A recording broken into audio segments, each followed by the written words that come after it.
So let's talk about death and music. Now, before I even go into naming the animation films, there is a similarity across cultures in the world that we do not take death at its face value. We have multiple rituals, we have multiple stories that we tell ourselves that death is not the final end.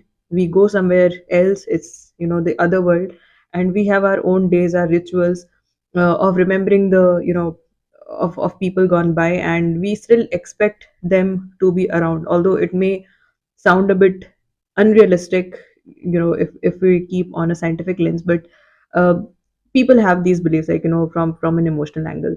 Now, Coco, as a film which is by Pixar, also explores this theme, and it basically focuses on the Day of the Dead, when Mexicans celebrate and even expect their loved ones to come back to this realm. Now, there's this particular scene where this man who is long forgotten in the living world, and he is also being forgotten in the world of the dead as well, and he's starting to fade. Now, the concept here is that people on the other side, or on the people who have passed over, only are alive in a sense if people in the living world sort of remember them, and because nobody is remembering this particular character, he's sort of fading away.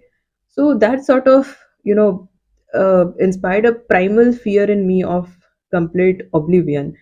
And there's this another short film called The Maker, which touches on a similar theme. It touches the idea of life from a very fresh perspective. Like, if we were to create a new life where we do not have any scriptures, any scientific basis, how will we approach that? How will we create somebody in our own image? And in both these films, both in Coco and The Maker, music plays a very vital role. It is a way of remembering someone, and it is a way of giving life to somebody. So do check it out. The Maker was released, I think, almost 11 years ago. It is by an Australian film, and they do not just stop at making the film.